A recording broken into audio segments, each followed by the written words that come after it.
ಮೊದಲನೆಯ ತಿಂಗಳಲ್ಲಿ ದೇವರು ಗಬ್ರಿಯೇಲ್ ಎಂಬ ತನ್ನ ದೂತನನ್ನು ಗಲಿಲಾಯ ಸೀಮೆಯ ನಜರೇತ್ ಎಂಬ ಊರಿಗೆ ಒಬ್ಬ ಕನ್ನಿಕೆಯ ಬಳಿಗೆ ಕಳುಹಿಸಿದನು. ಆ ಕನ್ನಿಕೆಯ ಹೆಸರು ಮರಿಯಳು. ಆಕೆಯು ದಾವೀದನ ಮನೆತನದ ಯೋಸೇಫನೆಂಬ ಪುರುಷನಿಗೆ ನಿಶ್ಚಿತಾರ್ಥವಾಗಿದ್ದಳು. ಆ ದೂತನು ಆಕೆಯ ಬಳಿಗೆ ಬಂದು,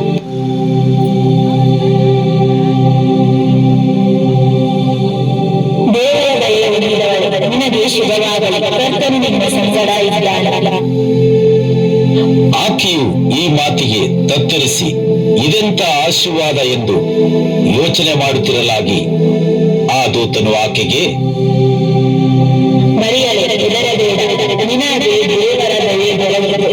ಇಗೋ, ನೀನು ಗರ್ಭಿಣಿಯಾಗಿ ಒಬ್ಬ ಮಗನನ್ನು ಹೆರುವಿ. ಆತನಿಗೆ ಯೇಸು ಎಂದು ಹೆಸರಿಡಬೇಕು. ಆತನು ಮಹಾಪುರುಷನಾಗಿ ಪರಾತ್ಪರನಾದ ಕುಮಾರನೆನಿಸಿಕೊಳ್ಳುವನು.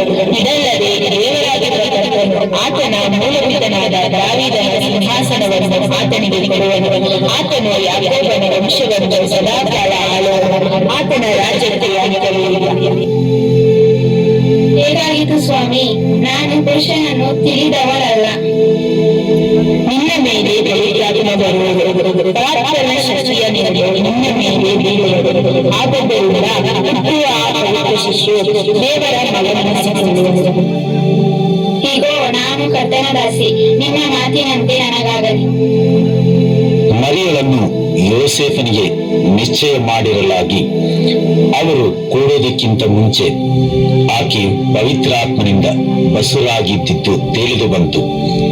ಆದರೆ ಆಕೆ ಗಂಡನಾದ ಯೋಸೇಫನು ಸಜ್ಜನನಾಗಿದ್ದು ಆಕೆಯನ್ನು ಬಯಲಿಗೆ ತರುವುದಕ್ಕೆ ಮನಸ್ಸಿಲ್ಲದೆ ಯಾರಿಗೂ ತಿಳಿಯದಂತೆ ಆಕೆಯನ್ನು ಬಿಟ್ಟು ಬಿಡಬೇಕೆಂದಿದ್ದನು. ಅಲ್ಲ, ಎಂತ ಕೆಲಸ ಮಾಡ್ಕೊಂಡ್ರೆ ಮರಿಯಲು? ಒಳ್ಳೆ ಹುಡುಗಿ ಅಂತ ಮದುವೆ ಆಗೋಣ ಅಂತ ಇದ್ದೆ. ಆದ್ರೆ ಮದುವೆಗೆ ಮುಂಚೆನೆ ಗರ್ಭವತಿ ಆಗಿದ್ದಳಲ್ಲ. ಇನ್ನು ನಾನು ಈ ಮರಿಯಲನ ಮದುವೆ ಆಗೋದಿಲ್ಲ, ಯಾರಿಗೂ ಗೊತ್ತಿಲ್ಲದೆ ಬಿಟ್ಟು ಬಿಡುತ್ತೇನೆ. ಮರೆಯಗೂ ಕೂಡ ಹೇಳುವುದಿಲ್ಲ. ಅವನು ಇದನ್ನು ಆಲೋಚಿಸುತ್ತಿರುವಾಗ ದಾವೀದನ ವಂಶದವನು ನಿನ್ನ ಹೆಂಡತಿಯಾದ ಮರಿಯಳನ್ನು ಸೇರಿಸಿಕೊಳ್ಳುವುದಕ್ಕೆ ಅಂಜಬೇಡ. ಆಕೆಯ ಗರ್ಭವು ಪವಿತ್ರಾತ್ಮದಿಂದಲೇ ಆಗಬೇಕು. ಆಕೆಯು ಒಬ್ಬ ಮಗನನ್ನು ಅಳೆಯುವಳು. ನೀನು ಆತನಿಗೆ ಯೇಸು ಎಂದು ಹೆಸರಿಸಬೇಕೆಂದರೆ ಆತನು ತನ್ನ ಜನರನ್ನು ಅವರ ಪಾಪಗಳಿಂದ ಬಿಡಿಸುತ್ತಾನೆ.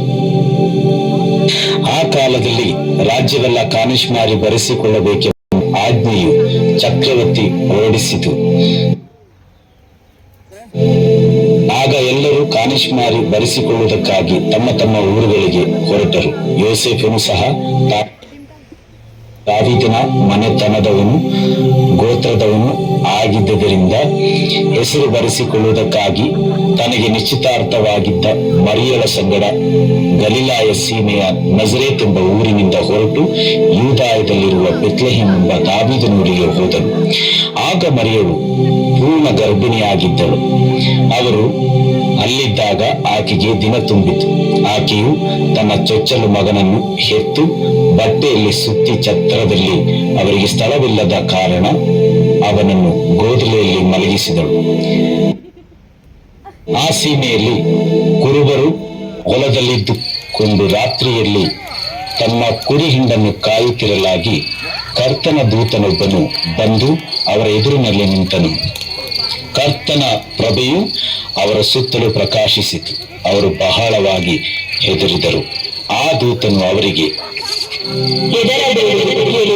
ಜನರಿಗೆಲ್ಲ ಮಹಾ ಸಂತೋಷವನ್ನು ಮಾಡುವ ಶುಭ ಸಮಾಚಾರವನ್ನು ನಿಮಗೆ ತಿಳಿಸುತ್ತೇನೆ. ಅದೇನೆಂದರೆ, ಈ ಹೊತ್ತು ನಿಮಗೋಸ್ಕರ ದಾವೀದನೂರಿನಲ್ಲಿ ಒಬ್ಬ ರಕ್ಷಕನು ಹುಟ್ಟಿದ್ದಾನೆ.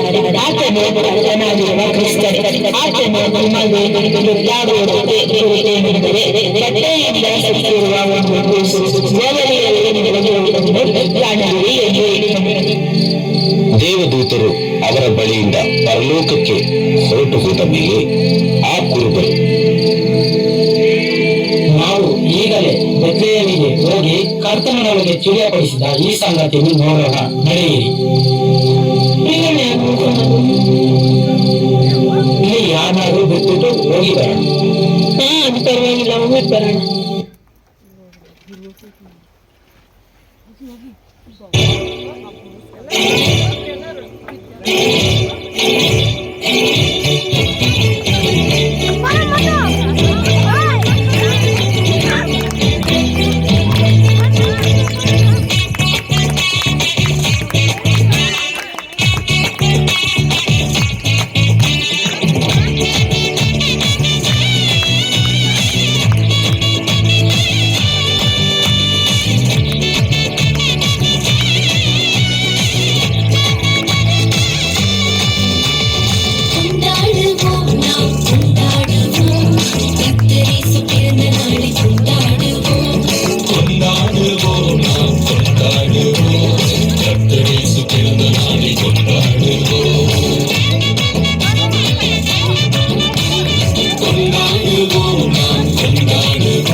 கொண்டாடுவோம்